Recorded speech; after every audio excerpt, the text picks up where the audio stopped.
Hello दोस्तों, नमस्कार। मैं प्रिंस एक बार फिर से आपका स्वागत करता हूं स्कोर मोड चैनल पे। आज हम लोग इस वीडियो में बात करने वाले हैं कि अचानक से पिछले वर्ष मिलने वाला 160 रुपये सरसों तेल इस साल 200 क्यों पार कर गया। क्या वजह है कि ये सारे खाने पीने वाले जो ऑयल्स हैं, मतलब एडिबल ऑयल्स जिसको हम लोग बोल सकते हैं, उनके दामों में इतनी बढ़ोतरी क्यों हो रही है। क्या इन तेलों के पीछे जो बढ़ने का मेन कारण है वो विदेशों से आ रहे तेलों का व्यापार है, या फिर कश्मीर से इसका क्या कनेक्शन है, अल नीनो का क्या इफ़ेक्ट पड़ा है, भारत के किसानों का क्या कहना है, इत्यादि सारी चीज़ों को हम लोग इस वीडियो में समझेंगे एक एक करके। ये क्या है सरसों के दामों का खेल, कौन कर रहा है इतना बड़ा घपला, ये लोग हम इस वीडियो में समझेंगे इस बार। देखिए, गवर्नमेंट का कहना है कि इंडिया में इस बार मस्टर्ड का प्रोडक्शन जो हुआ है वो सबसे ज़्यादा हुआ है। हम लोगों ने रिकॉर्ड इस बार तोड़ा है और 10 मिलियन टन्स का इस बार पैदावार हुआ है इंडिया में। ठीक है, देखिए यहाँ पे फाइनेंशियल एक्सप्रेस का मैंने आर्टिकल लगाया है, आपको दिख रहा होगा कि इस बार हम लोगों ने एक टारगेट हिट किया है। 10 मिलियन टन्स इस ईयर में हमने प्रोडक्शन दिया है। लेकिन फिर भी क्या कारण है कि इतना ज़्यादा महंगा हो रहा है। आपको मैं बता दूं कि भारत में कंजम्पशन कितना है, तो ये देखिए 2.3 मिलियन मेट्रिक टन्स जो है ये एनुअली हमारे इंडिया में लगता है, और हर साल 5% जो है हर साल ग्रो होता है इसका कंजम्पशन। पिछले 40 सालों से देखा जा रहा है ऐसा कि हर साल 5% का कंजम्पशन बढ़ जाता है, और अभी इस प्रेजेंट सिनेरियो में हमारे पास 2.3 मिलियन मेट्रिक टन्स जो होना चाहिए ऑयल, तब जाके हम लोग इस पूरी आबादी को ऑयल का जो है सप्लाई कर पाएंगे। देखिए, बात करते हैं हम लोग, एक ऑर्गेनाइजेशन है the central organisation of oil industry and trade, जिसको हम लोग शॉर्ट में बोलते हैं COOIT के मुताबिक भारत में इस साल सरसों का रिकॉर्ड उत्पादन हुआ। भारत में रबी मौसम के दौरान 89.5 लाख टन सरसों का उत्पादन हुआ, जो पिछले साल के मुकाबले 19.33% अधिक है। देखिए, इतना रिकॉर्ड प्रोडक्शन बढ़ा है हमारा। 2019-20 में बात करें तो 75 लाख टन था, जो अभी बढ़ गया है कितना, 79.5 लाख टन उत्पादन हुआ है। लेकिन फिर भी क्या कारण रह रहा है कि इतना दाम महंगा हो रहा है। सरकारी आंकड़ों के अनुसार एक सामान्य परिवार जो है भारत में, मतलब एक संयुक्त फैमिली यदि ले हम, जैसे छोटा सा फैमिली, माता पिता 2 बाल बच्चे वगैरह, तो इस तरह की जो फैमिली है वो पूरे साल में 20 से 25 लीटर खाद्य तेल का खपत करता है, और हर साल औसतन 2 से 3% की इसमें वृद्धि होती है। लेकिन कोविड महामारी के दौरान भारत में खाद्य तेलों की खपत कम हुई है। कोविड महामारी में इतना महंगाई बढ़ा, देखिए कारण क्या है खाद्य तेलों का कंजम्पशन कम होने का, कि इतना महंगाई बढ़ गया है, लोगों के पास अब पैसा कम हो गया, परचेजिंग पावर कम हो गया है, जिस कारण लोग अब ज़रूरत है भी तो भी नहीं खरीद पा रहे हैं, क्योंकि उनके पास इतना ज़्यादा पैसा नहीं है कि वो इस चीज़ों पर खर्च करें। बहुत सारी ऐसी डेली की चीज़ें हैं, रोज़मर्रा की चीज़ें, जिनको खरीदने में उनका पसीने छूट रहे हैं, तो ये तेल कितना महंगा खरीद सकते हैं। देखिए, एक व्यापारी हैं घनश्याम खंडेलवाल, ये कहते हैं कि मैं अपने पूरे जीवन में सरसों के तेल में इतनी ऊंची कीमत कभी नहीं देखी। ये बहुत दिनों से, 40 वर्षों से तेल के व्यापार में हैं, लेकिन ये कहते हैं कि इतना ज़्यादा बढ़ोतरी मैंने कभी देखा नहीं है। इनके कहने का एक तात्पर्य ये भी है कि हो सकता है कि सरकार की ये मंशा रही हो कि तेल के दामों को बढ़ा दिया जाए, जिससे कहीं ना कहीं किसानों को फ़ायदा हो, क्योंकि सरकार ने घोषणा की है कि 2022 तक हम किसानों के मतलब जो इकोनॉमी है उसको दुगना कर देंगे, किसानों के कमाई को दुगना कर देंगे। तो भाई दुगना होगी कहाँ से, आप कुछ कीजिएगा उसके लिए तब ना। तो हो सकता है कि इस तरह जो तेल का भाव बढ़ रहा है, इस पर सरकार कोई लगाम नहीं लगा रही है, तो उसका एक नज़रिया ये भी देखा जा सकता है कि सरकार चाह रही है कि हो सकता है इसका प्रोडक्शन, मतलब दाम बढ़ जाए और उससे किसानों को फ़ायदा होने लगे। लेकिन फ़ायदा तो है किसान को, कहीं ना कहीं किसान का फ़ायदा है। अगर मंडी का कमीशन भी कम कर दें तो किसानों को 6600 से लेकर 6800 रुपये तक प्रति क्विंटल मिल रहे हैं, पर क्विंटल पे सरसों पे। लेकिन यदि ये देखें कि सरकार ने जो न्यूनतम समर्थन मूल्य यानी कि MSP जो तय किया है, वो कितना तय किया है, 4400 रुपये प्रति क्विंटल। लेकिन अभी किसान कितने बेच पा रहे हैं, 6600 से 6800 रुपये। ये कह सकते हैं कि उनके लिए क्या है, एक तरह का बोनस चल रहा है। ये आर्टिकल BBC का है, ठीक है, ध्यान रखिएगा, ये मैं नहीं बोल रहा हूँ, ये BBC का आर्टिकल है। घनश्याम खंडेलवाल मानते हैं कि सरसों के दाम के बढ़ने के पीछे कहीं ना कहीं सरकार की ऐसी मंशा है, तब सरकार इसको बढ़ने दे रही है। सरसों के तेल के दाम बढ़ने की वजह बताते हुए खंडेलवाल कहते हैं कि दुनिया भर के देश जो हैं वो ग्रीन एनर्जी की तरफ बढ़ रहे हैं। जी हाँ, ये भी एक बहुत ही महत्वपूर्ण कारण है कि दुनिया भर के जितने देश हैं, जितनी बड़ी बड़ी इकोनॉमी हो, चाहे वो चाइना, यूएसए, रशिया वगैरह जितनी हो, वो सारा रिन्यूएबल सोर्स एनर्जी का खोज रहा है। और ऐसा हो एनर्जी जो ग्रीन एनर्जी हो, मतलब कोयला और ताप विद्युत, ये सब न्यूक्लियर पावर प्लांट की ओर नहीं जा रहे हैं। वो लोग सोच रहे हैं कि ऐसा विद्युत हम बनाएं ताकि वो क्या हो, हर बार रिन्यूएबल हो। जैसे हाइड्रो पावर प्लांट लगाते हैं वो रिन्यूएबल एनर्जी है, सोलर पावर प्लांट लगाते हैं रिन्यूएबल एनर्जी है। उस तरह से ये लोग सोचते हैं कि रिन्यूएबल भी हो और ग्रीन एनर्जी भी हो। तो उसमें जो हम लोग देख पा रहे हैं कि हमारे पास जो ऑयल, जो सीड्स प्रोडक्शन का ऑयल है, मतलब जो बीजों से ऑयल तैयार किया जाता है, चाहे वो सरसों का हो, पाम ऑयल हो, या फिर आप सोयाबीन का तेल ले लें, या फिर सनफ्लावर का तेल ले लें, यह सारा क्या है, रिन्यूएबल सोर्स ऑफ एनर्जी में वो लोग यूज़ कर रहे हैं, इसको थोड़ा सा मॉडिफाई करके। और गाड़ी के इंजनों में भी थोड़ा सा मॉडिफिकेशन कर दे रहे हैं ताकि बायोडीजल के रूप में इसका उपयोग हो पाए। इस कारण से भी जो वर्ल्ड मार्केट है उसमें इसके दाम बढ़ रहे हैं। आगे देखें हम लोग, कृषि विशेषज्ञ हैं देवेंद्र शर्मा, ये कहते हैं कि सरसों के तेल के दामों को बढ़ने का एक स्वागत योग्य संकेत इसको माना जा सकता है। उनका कहना है कि यदि दाम बढ़ रहे हैं तो इसको हम लोग स्वागत करें अच्छे से। जैसे इनका कहने का मतलब है कि इस नज़रिए से देखें कि आखिर किसानों की आय तो बढ़ रही है ना, लेकिन यदि आप किसानों की ही केवल आय देखें तो गरीब परिवार तो खाए बिना मर जाएगा। क्योंकि इससे क्या होता है कि आपको फैट मिलता है। तेल का जब आप कंजम्पशन करते हैं तो आपका शरीर को फैट की ज़रूरत होती है जो इससे मीट हो पाता है। और पर डे एक मतलब पुरुष को या एक महिला को 20 से 25 ग्राम फैट लेने की ज़रूरत होती है। यदि आप तेल को इतना महंगा कर दिएगा तो क्या होगा, उतना भी वो नहीं ले पाएगा और कहीं ना कहीं उसके शरीर में इसकी कमी रह जाएगी।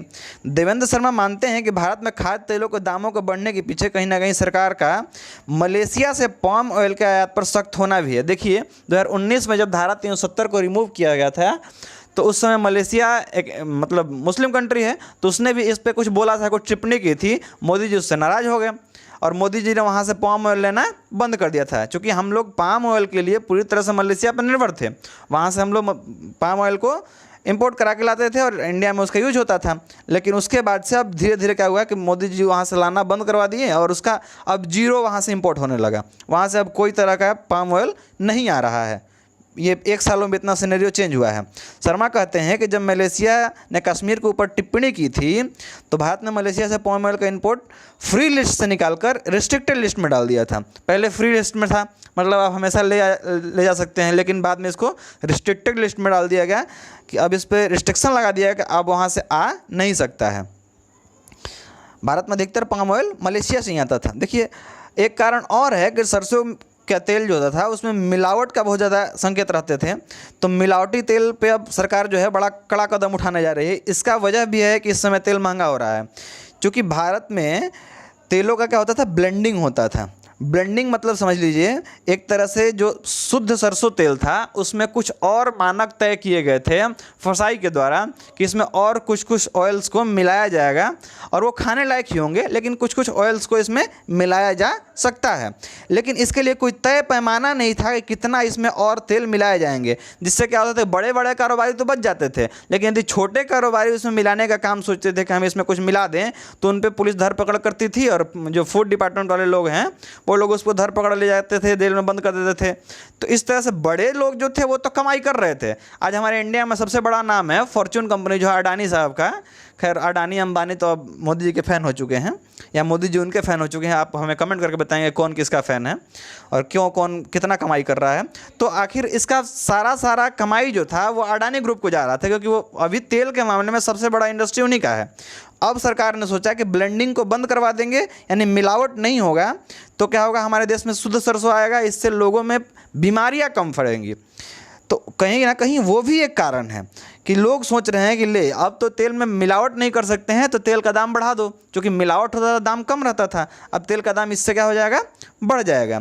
अच्छा इंडिया की बात करें तो इंडिया में तेल का जो प्रोडक्शन होता है उसका बाज़ार कीमत ये देखें तो मात्र 40,000 करोड़ का हमारे पास बाज़ार कीमत का तेल होता है, जबकि 75,000 करोड़ रुपये का खाद्य तेल हम लोग आयात करते हैं। सोचिए इतना बड़ा अंतर है इसमें, अपने पास होने में और दूसरे जगह से लाने में। अब क्या हुआ है कि गवर्नमेंट इस पे सेस भी लगाती है, इंपोर्ट ड्यूटी भी लगाती है। वो कितना लगाती है मैं आपको इस पिक्चर में क्लियर कर दूं। देखिए जो क्रूड पाम ऑयल था, इस पे 2020 में क्या होता था कि इंपोर्ट ड्यूटी लगती थी 27.5%। ध्यान दीजिएगा, 27.5% इस पर इंपोर्ट ड्यूटी लगती थी और सोशल वेलफेयर का सेस लगता था इस पर 10%। यानी कि टोटल यदि मिला दे तो 30.25% का इफेक्टिव डेट इस पर ड्यूटी लगता था। लेकिन अभी बजट में ऐसा बोला गया कि नहीं, इस पर से ड्यूटी हटा दिया जाएगा। तो इंपोर्ट ड्यूटी जो था वो देखिए यहाँ पर क्या किया गया कि 15% कर दिया गया। जो 27% था वहाँ से 15% कर दिया गया। लेकिन एड सेस जो था, इधर देखिए सोशल वेलफेयर से 10% था, लेकिन यहाँ पे क्या कर दिया गया, 17.5% कर दिया गया। और सोशल वेलफेयर से जो सेस था वो ऑलरेडी 10% है ही। तो टोटल इफेक्टिव यदि देखें तो ये कितना हो गया, 35.75% हो गया। लेकिन पहले कितना था, 30.25% था, जो अब 35.75% हो गया। मतलब इधर से घुमा के आप कान पकड़िए या इधर से घुमा के नाक पकड़िए, दोनों बात बराबर हो गया। बात बराबर के हवा उससे ज़्यादा पड़ गया। और यही निर्मला सीतारमन जो हैं, ये लोगों को मतलब बुर्बक समझ रही हैं कि हम ऐसा ऐसा बोल दें कि इंपोर्ट ड्यूटी हटा दिया। अरे इंपोर्ट ड्यूटी हटा दिया आपने तो लोगों का गला काट दिया। देखिए यहाँ पे 30.25% हो रहा था, यहाँ पे आपको 35.75% देना पड़ रहा है। तो अब हम लोग देख रहे हैं, ये बोल रहे हैं कि इंपोर्ट ड्यूटी पर लगाए हैं, हमारे देश में जो है उस पर थोड़ा ना लगाए हैं। अरे बुर्बक समझ रही है पब्लिक को। आप तेल वहाँ से मंगाइए रही हैं ज़्यादा। आप खुद ही सोचिए कि 23.5 मिलियन मीट्रिक टन का हमारे पास ज़रूरत है, हम देश में उगा पा रहे हैं 10 मिलियन मीट्रिक टन, बाकी 13 कहाँ से आ रहा है, तो 13 हम बाहर से मंगा रहे हैं। उस पर आपने 35% का सेस और टैक्स लगा कर रख दिया है, तो तेल तो महंगा होगा ही। और लोग बेवकूफ़ समझ नहीं हैं कि हम जैसे बोल देंगे लोग समझ जाएंगे क्या हो रहा है इसमें। चलिए आगे बढ़ते हैं। अब एक संस्था है हमारे देश में जिसका नाम है एक संस्था है जिसका नाम है हमारा solvent extractor association of India. क्या नाम है, solvent extractors association of India, जिसको बोलते हैं SEA शॉर्ट में। उसके प्रेसिडेंट हैं अतुल चतुर्वेदी। उनका कहना है कि बहुत सारे कारण हैं जिनके वजह से ऐसे तेल में के जो दाम हैं उनमें बढ़ोतरी हो रहा है। उसमें क्या क्या कारण है, उसके पहले हम लोग देख ले कि हम लोग कहाँ से कौन सा तेल मंगाते हैं। द पाम ऑयल जो है वो हम लोग कहाँ से मंगाते हैं, मलेशिया से। इंडोनेशिया और मलेशिया इसके मेन इंपोर्टर हैं, ठीक है। पाम ऑयल कहाँ से हम लोग मंगाते हैं, मलेशिया से और इंडोनेशिया से। और सोया ऑयल जो है उसके लिए हम लोग डिपेंडेंट है अर्जेंटीना और ब्राज़ील पे। वैसे ही हम लोग बात करें सनफ्लावर ऑयल की, तो वो हम लोग यूक्रेन और अर्जेंटीना से मंगाते हैं। इन जगहों से इंडिया जो है वो तेल का इंपोर्ट करता है। लेकिन इन जगहों पे क्या हुआ है कि अभी एक इफ़ेक्ट हुआ है समुद्र में अल नीनो के नाम से। ये अल नीनो की घटना जो है वो, मैं इसके बारे में थोड़ा सा आपको जिक्र कर दूं, जिसका स्पेनिश में नाम होता है दोस्तों छोटा लड़का। अल नीनो का नाम क्या होता है स्पेनिश में, छोटा लड़का। इस घटना में क्या होती है, इसको मैं थोड़ा सा यहाँ पर जिक्र कर दूं कि ये अल नीनो जो घटना है एक नियमित चक्र नहीं है। मतलब ये ऐसा नहीं है कि कंटिन्यू हर साल आएगा ही, ये कभी 2 साल से 7 साल के अंतराल पे अनियमित रूप से आते रहता है। इसमें होता क्या है कि जब पूर्वी उष्णकटिबंधीय प्रशांत महासागरीय क्षेत्र यानी अल नीनो के क्षेत्र में तटीय जल गर्म हो जाता है तो समुद्र के ऊपर वायुमंडलीय दाब कम हो जाता है। और इसका प्रभाव क्या होता है ये होने से, तो इसमें कर्क रेखा और मकर रेखा के बीच, मतलब मान लीजिए कि ये हमारी पूरी पृथ्वी है, ये भूमध्य रेखा है, ऊपर 23.5 डिग्री पे कर्क रेखा, नीचे 23.5 डिग्री पे मकर रेखा, इसके बीच में जम के बारिश होगी। और यहाँ पे क्या होगा कि ये कर्क रेखा और मकर रेखा के मध्य स्थित प्रशांत महासागर क्षेत्र में अल नीनो नाम की जो धारा है वो चलने लगती है। इसका प्रभाव क्या होता है देखिएगा, अल नीनो समुद्र के तापमान, समुद्र की धाराओं की गति एवं तटीय मत्स्य पालन ऑस्ट्रेलिया के दक्षिणी अमेरिका तथा उससे आगे तक के स्थानीय मौसम को प्रभावित कर देता है। मतलब इस कर्क रेखा और मकर रेखा के बीच में जितना क्षेत्र पड़ता है उसको बुरी तरह से ये प्रभावित कर देता है। इसमें होता क्या है, गर्म जल के सतह के बहाव के कारण वर्षा में वृद्धि होती है। इन दोनों रेखाओं के बीच में काफ़ी भयंकर वर्षा हो जाती है। इसके वजह से कई बार बाढ़ भी आ जाता है और मृदा अपरदन भी होता है। बाढ़ एवं सूखे होने का मतलब कहीं बाढ़ आ जाएगा कहीं सूखा हो जाएगा। इस वजह से क्या हुआ कि जो हमारा ब्राज़ील और हम लोग जो पेरू वगैरह से जो तेल का इंपोर्ट कर रहे थे वहाँ पे सूखे की स्थिति बन गई और वहाँ से अब तेल का प्रोडक्शन जो हुआ वो कम हो गया। इस वजह से भी अंतर्राष्ट्रीय मार्केट में दाम बढ़ गए हैं। अच्छा, साथ साथ और भी आपको बता दें हम कि इसके अलावा अर्जेंटीना जो है इसके पोर्ट्स जो हैं, मतलब जिसके जो बंदरगाह है अर्जेंटीना के, वहाँ पे जो मजदूर हैं उन्होंने स्ट्राइक कर दिया है। ठीक है। और मजदूरों के स्ट्राइक करने की वजह से क्या हुआ है कि वहाँ पे अब पोर्ट मतलब सी पोर्ट पे जहाज़ों पे तेल को कम लादा जा रहा है, मतलब इंपोर्ट एक्सपोर्ट उससे भी प्रभावित हुआ है। बढ़ते हैं आगे। All the things put together have contributed towards the price rise. उनका कहना है कि apart from this Ukraine and Russia had a much lower sunflower crops.